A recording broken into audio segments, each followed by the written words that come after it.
देखेंगे। स्वागत है आपका अपना ही YouTube channel IGNOU history education channel में आपका स्वागत है। आज का मुख्य टॉपिक हम देखेंगे। अब तक तो लेक्चर 1 से लेकर लेक्चर 20 तक का वीडियो अपलोड है। आज हम लेक्चर 21 देखेंगे। ठीक, अब देखिए आज हमें पढ़ना क्या है। ठीक, आज हमें मात्र 4 टॉपिक पढ़ना है। 4 में कौन कौन सा टॉपिक पढ़ना है ये देख लेते हैं। सबसे पहला टॉपिक है सिंधु सभ्यता तथा वैदिक सभ्यता या वैदिक काल में अंतर। ये दोनों सभ्यता के बीच हम अंतर देख लेंगे। ठीक, दूसरा यज्ञ। यज्ञ कितने प्रकार के होते हैं, यज्ञ क्या है।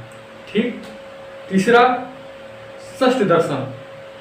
ठीक, तीसरा हो गया षष्ठ दर्शन। पहला में अंतर देखेंगे, दूसरे में यज्ञ, तीसरे में षष्ठ दर्शन, चौथे में महाजनपदों का उदय। महाजनपद की परिभाषा देखेंगे, महाजनपद क्या है इसके बारे में हम जानने की कोशिश करेंगे। ठीक, तो आज हम इसी से संबंधित अपने वीडियो में चर्चा करेंगे। ठीक, तो आज हम देखते हैं। चलिए पहले लिखते हैं। अगर आप वीडियो को देख रहे हैं तो आप सबसे पहले क्या लिखेंगे, सिंधु सभ्यता। सिंधु सभ्यता तथा वैदिक सभ्यता में अंतर।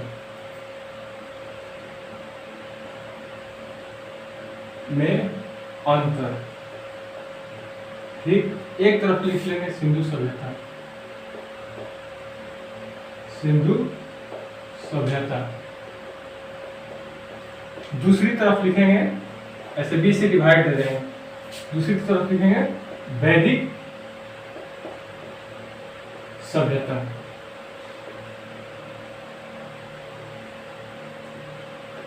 सभ्यता, वैदिक सभ्यता। ठीक, अब इसके अंतर देखेंगे। तो फर्स्ट में देखेंगे सिंधु सभ्यता में अंतर। देखिए अंतर में हम पढ़ना है। सबसे पहले देखेंगे कि सिंधु सभ्यता जो था उसके एक में लिखेंगे कि ये एक नगरीय यानी शहरीय सभ्यता थी, सिंधु सभ्यता। ठीक, और वैदिक सभ्यता जो थी वो एक ग्रामीण सभ्यता थी। ठीक, स्पष्ट दोनों दिख गए। ठीक, दूसरा में देखिए इसमें प्रमुख मतलब सिंधु सभ्यता का प्रमुख मित्र सत्रात्मक थे। ठीक, और उसमें जो है वैदिक काल में सभ्यता उसमें पितृ सत्रात्मक थे। ठीक, इसमें तीसरा में देखेंगे कि सिंधु सभ्यता का प्रमुख पशु बैल थे। ठीक, अर्थात वहीं पर वैदिक सभ्यता के प्रमुख पशु गाय थी। इसमें दर्शाया गया था युद्ध के प्रति प्रचित रहना, मतलब युद्ध करना नहीं चाहते थे। किसमें, सिंधु सभ्यता के लोग जो थे वो युद्ध करना नहीं चाहते थे। अर्थात वहीं पे गाय के लिए युद्ध करना आम बात थी। किसमें, वैदिक सभ्यता में। यानी गाय के प्रति जो कोई भी दुख संकट दे रहा है गाय को तो उसके प्रति युद्ध करना आम बात थी। ठीक, युद्ध करना चाहते थे मगर उसमें युद्ध से परिचित थे, मतलब युद्ध के बारे में कोई जानकारी नहीं थी। किसमें, सिंधु सभ्यता में। दूसरे अब देखिए छठे में देखें कांसे की खोज सिंधु सभ्यता में की गई। ठीक, अर्थात वहीं पे लोहे की खोज वैदिक सभ्यता में की गई। सातवां में देखिए इसमें कृषि के दो मतलब अर्थव्यवस्था का 2 आधार थे, कृषि तथा व्यापार। सातवां में, और वहीं पे वैदिक काल में पशु और पालन और कृषि ये 2 अर्थव्यवस्था थे। किसमें, वैदिक सभ्यता में। आठवां में देखेंगे शिव तथा मातृ देवी का पूजा करना, ये सिंधु सभ्यता में थी। और वहीं पे वैदिक काल में इंद्र महत्वपूर्ण देवता का पूजा करना वैदिक काल में थे। ये 8 अंतर हुए। किसमें, सिंधु सभ्यता तथा वैदिक सभ्यता में। ये तो स्पष्ट दिख गया। वीडियो अगर देख रहे हैं, अच्छे ढंग से पढ़ रहे हैं तो जो यूट्यूब के थंबनेल पर हमने टॉपिक लिखा होगा वही टॉपिक पे हम इसमें चर्चा करते हैं। पहला में जो टॉपिक था सिंधु तथा वैदिक सभ्यता में अंतर, वो अंतर हमने स्पष्ट दिखा दिया। इसमें 8 अंतर अलग अलग दिखाए गए थे, नगरीय और ग्रामीण। ठीक, नगरीय मतलब शहर, मातृ देवी के सत्रात्मक सिंधु में और पितृ देवी के सत्रात्मक वैदिक काल में। फिर से दोहरा रहे, इसको लिख लीजिए। 3 में प्रमुख पशु बैल, वैदिक सभ्यता में प्रमुख पशु गाय। फिर इधर सिंधु में देखेंगे नियोजन, इसमें सामाजिक नियोजन, किसमें, वैदिक में। सिंधु में युद्ध के प्रति परिचित थे, इसमें वैदिक में जो है उसमें युद्ध करना आम बात थी। गाय के लिए युद्ध ज्यादा होता था उसमें। कांसे की खोज सिंधु सभ्यता में की गई, वहीं पे लोहे की खोज वैदिक सभ्यता में की गई। सिंधु सभ्यता में आर्थिक व्यवस्था जो था उसमें दो प्रकार थे, पहला कृषि, दूसरा व्यापार। इसमें जो था पहला कृषि और दूसरा पशुपालन, गाय वगैरह का खोज करना, मतलब गाय द्वारा खिलाना पिलाना, उसको पोष पालना, इसमें थी कृषि और आर्थिक व्यवस्था। ऐसे देखिए, शिव तथा मातृ देवी की पूजा करना सिंधु सभ्यता में था, और वहीं पे वैदिक सभ्यता में इंद्र महत्वपूर्ण देवता का पूजा करना एक इसमें था वैदिक सभ्यता में। ये आप स्पष्ट देख चुके हैं। अब हमें देखना है उसके बाद यज्ञ तीन प्रकार के होते थे, ठीक। यज्ञ में 3 प्रकार के होते थे। देखिए, पहला में अस्मय यज्ञ, अवस्मय यज्ञ। अब हम इसको मिटा देते हैं, अंतर तो देख लिए। अब हमें क्या लिखना है, यज्ञ। इसको आप अपना स्क्रीनशॉट लगा लीजिएगा वीडियो में से, ठीक है। इसको आप स्क्रीनशॉट लगा के लिख सकते हैं। अब हमें पढ़ना क्या है, यज्ञ। यज्ञ कितने प्रकार के होते हैं, ये वाला यज्ञ दे दीजिएगा, यज्ञ। ठीक, यज्ञ 3 प्रकार के होते हैं। प्रकार पहला में देख लेते हैं, अवस्मय यज्ञ। अवस्मय यज्ञ, ये पहला हो गया। दूसरा में हमें पढ़ना है कौन सा यज्ञ, वाजपेय यज्ञ। वाजपेय यज्ञ।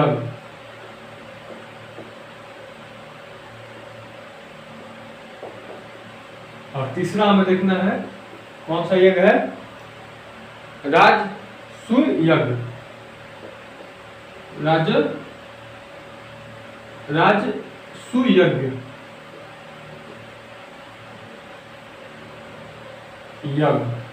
ये 3 यज्ञ है। अब इसको हम परिभाषा में दर्शाएंगे। परिभाषा, ये जो लिख रहे हैं आप इसको अब लिख लीजिएगा, परिभाषा हम बोल रहे हैं, ठीक। इसको आपको लिखना जरूरी होगा। सबसे पहले अवस्मय यज्ञ, इसमें घोड़ा द्वारा यज्ञ कराया जाता था, ठीक।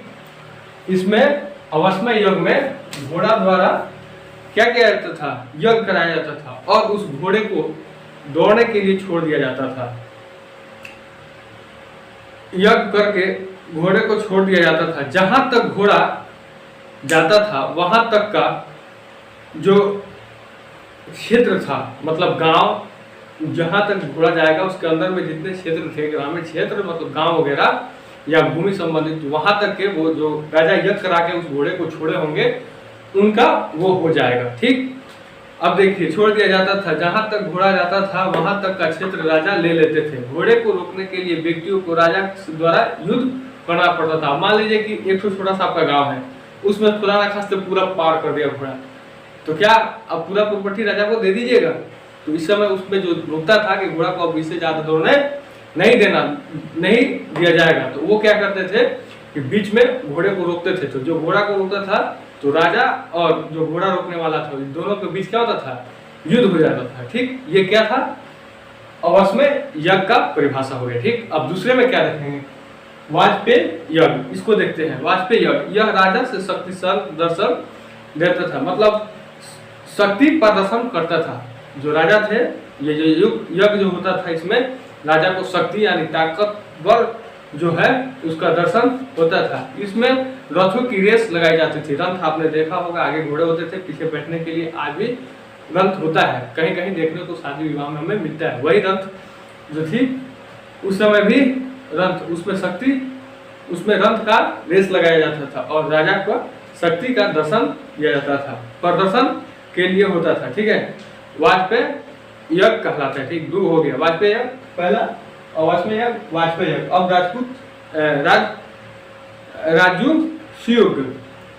राजसूय यज्ञ। राज्य अभिषेक के समय इस यज्ञ को किया जाता था। राजा अभिषेक जो थे उनके समय में यह यज्ञ होता था। यज्ञ ये 3 हो गए, ठीक। ये भी देख लिए, यूट्यूब के थंबनेल पे हमने 3 प्रकार दर्शाया था, तीनों प्रकार जो मैं देख लिए। पहला अंतर देख लिए, दूसरा यज्ञ देख लिया, तीसरा में हमें क्या पढ़ना है इसको मिटा देते हैं, ठीक। स्क्रीनशॉट आप लगा लीजिएगा। अब हमें पढ़ना है क्या, षष्ठ दर्शन। षष्ठ दर्शन, उसको भी आप लिख लीजिएगा। षष्ठ दर्शन मतलब ऐसे भी लिख सकते हैं, षष्ठ दर्शन, ठीक, या ऐसे लिख के मतलब षष्ठ ऐसे भी लिख सकते हैं, रोमन अंक में षष्ठ दर्शन ऐसे लिख सकते हैं, ठीक, षष्ठ दर्शन हो गया। अब इसको हम पढ़ेंगे। इसमें 7 दर्शन थे, इसका नाम भी अलग अलग थे। पहला में देखेंगे तो संख्या दर्शन, ठीक, आप इसको लिखिएगा। पहला में संख्या दर्शन, तो इधर लिखिएगा संख्या दर्शन, संख्या दर्शन, और इधर क्या लिखना है, कपिल। क्या हो गया, कपिल। अब इसी तरह से इसमें हमें कितना देखना है, दर्शन में 7 देखना है, 6 देखना है। 7 दर्शन है, षष्ठ दर्शन है, मगर इसमें क्या देखना है, 6 देखना है। तो पहला में संख्या दर्शन और कपिल, दूसरे में इधर लिखेंगे व्याय दर्शन, व्याय, इधर कोमा दे देंगे या दर्शन भी लिख सकते हैं, व्याय दर्शन, ठीक, व्याय दर्शन। इसमें लिखेंगे गौतम, गौतम, ठीक। इधर लिखेंगे वैशेषिक, तीसरा में क्या लिखेंगे, इधर हो गया व्याय दर्शन। अब इसमें लिखेंगे योग दर्शन, योग, इधर भी दर्शन लिख देंगे, ठीक, पहला, दूसरा, तीसरा। योग दर्शन में क्या इधर देंगे, क्या था, पतंजलि, जो हम बिस्किट वगैरह अभी खाते थे, बहुत सारा इसका प्रोडक्ट, घी, तेल इत्यादि आ चुका है, पतंजलि,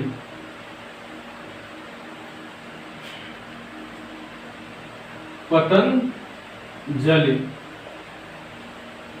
अब इधर देखेंगे क्या, चौथा में पतंजलि का जो नाम है इतिहास से शुरू हो रहा है, आप देख रहे हैं इतिहास में वैदिक, तो क्या बोलते हैं, षष्ठ दर्शन वैदिक काल में इसको मिलता है, यहीं से पतंजलि का नाम शुरुआत है। मतलब जो भी हम अभी तक मतलब मिला है, बहुत सारा नाम जो है कि इतिहास से ही मिला है, जिसमें अगस्त ऋषि का नाम आपने सुना होगा, जो अगस्त माह का नाम है वो इतिहास से ही मिला है। वीडियो थोड़ा सा लंबा होगा, मगर इसमें टॉपिक भी ज्यादा है, 4 टॉपिक। अभी इससे ज्यादा सबसे समय किसमें लेगा, तो इसमें लेगा, किसमें, महाजनपद में, ठीक। अभी देखिए योग और पतंजलि। अब देखिए वैशेषिक दर्शन, वैशेषिक, वैशेषिक लिखाता है, वैशेषिक पढ़ाता है, वैशेषिक दर्शन, इसमें भी दर्शन आप डाल दीजिएगा, यहाँ भी दर्शन, यहाँ दर्शन, ऐसे लिख दीजिएगा, ठीक। इसका क्या देखें, कर्ण, कर्ण, कर्ण लिखाता है, कर्ण पढ़ाता है। अब उसके बाद हो गया उत्तम विमान, पांचवा में क्या लिखेंगे, उत्तम मियामास, उत्तम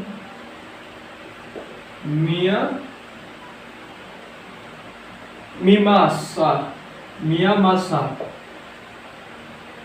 इसमें क्या, मियामांसा, मियामांसा,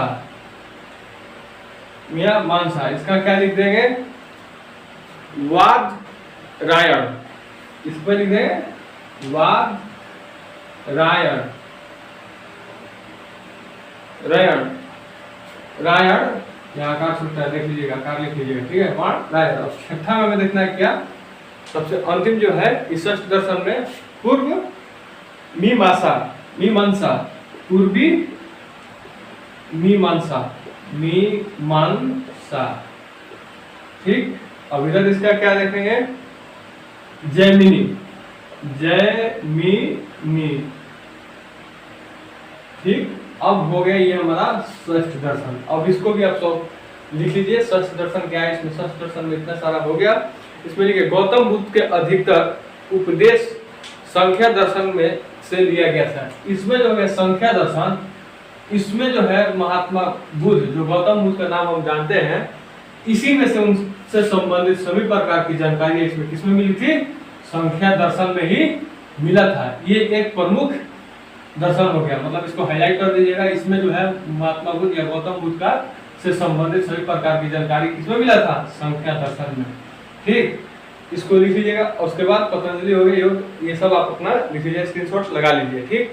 अब इसके बाद हमें क्या पढ़ना है, अंतर के बाद षष्ठ दर्शन हो गया, यज्ञ हो गया और अंतर हो गया। अब पढ़ेंगे महाजनपद, ठीक, इसको भी हम मिटा दे रहे हैं।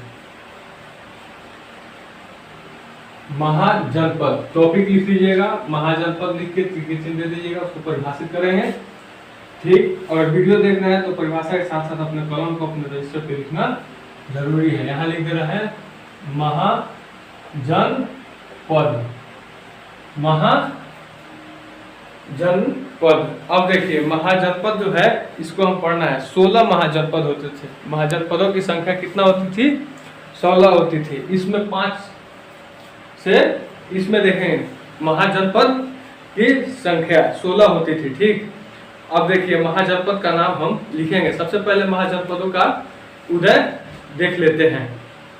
महाजनपद की उदय देखिए, सबसे पहले महाजनपद का उदय बुद्ध के जन्म से पूर्व, छठी पूर्व, गौतम बुद्ध के जन्म से छठवीं शताब्दी ईसा पूर्व। अब देखे होंगे कि एडी बीसी हमने वैदिक काल में समझाया है, उसमें जो 600 बीसी पढ़ाया है, 600 बिफोर क्राइस्ट, उसी से जानकारी आपको लेना होता है। छठी शताब्दी ईसा पूर्व भारतवर्ष में 16 महाजनपदों का में बांटा हुआ था। इसकी जानकारी हमें बौद्ध ग्रंथ के अंगुत्तर निकाय से मिला था। अंगुत्तर निकाय जो थे उन्हीं से संबंधित हमें जानकारी इसकी मिली थी। किसमें? बौद्ध ग्रंथ में, अंगुत्तर निकाय के द्वारा। अब देखिए इसको 6 भागों में बांटा गया था। सबसे पहले जानिए कि महाजनपद मतलब होता क्या है।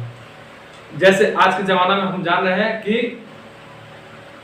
राज्य जानते हैं। सबसे पहले एक पंचायत, प्रखंड, अनुमंडल, जिला, प्रमंडल, ऐसे होता है ना। उसके बाद हम किसमें जाते हैं? राजधानी में।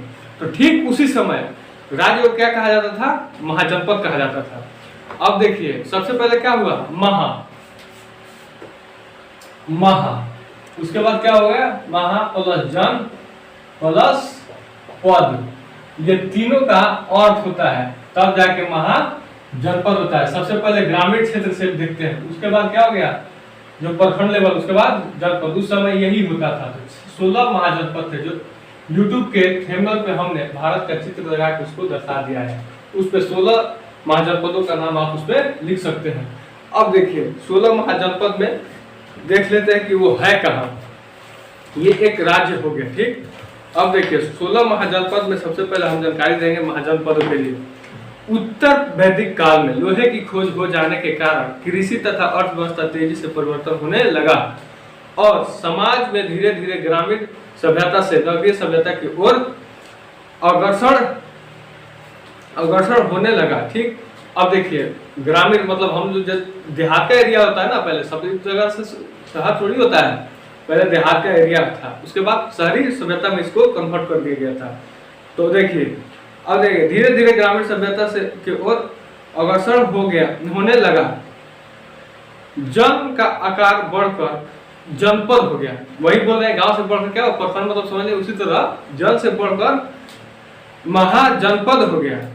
जनपद, महा अलग हो गया, जनपद हो गया। ठीक हो गया, और यह जनपद आगे चलकर महाजनपद का रूप ले लिया। पहले जनपद ही था, पहले जन, उसके बाद पद, उसके बाद महा लग गया, आगे जाकर बड़ा आकार ले लिया, उसमें क्या हो गया?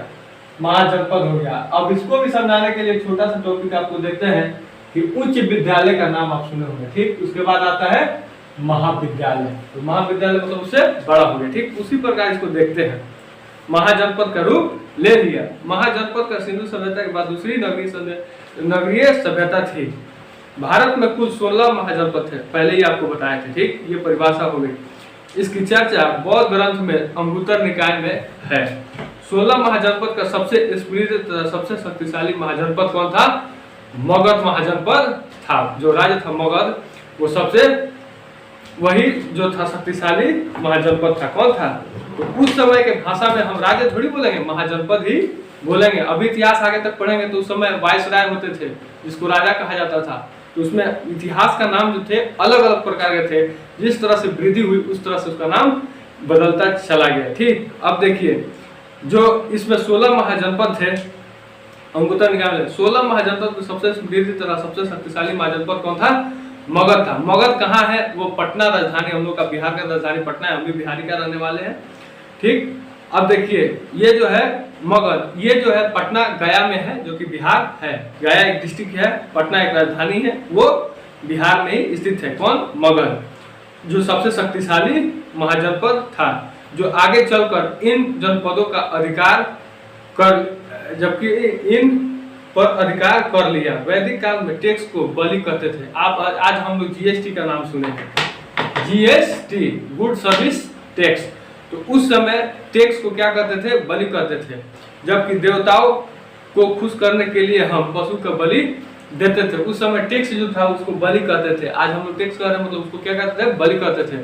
जबकि बलि देवताओं को खुश, जैसे काली माँ काली का पूजा होता है, उसमें हम खसी वगैरह का बलि देते हैं, उसी को क्या कहते थे? बलि कहते थे, बलि दी जाती थी, वो एक टैक्स था। ठीक, अब देखिए 16 महाजनपद में पहला नाम क्या है? अब आप उसका लिस्ट बना लीजिए। 16 महाजनपद में पहला नाम हो गया, जनपद लिख लीजिएगा एक तरफ।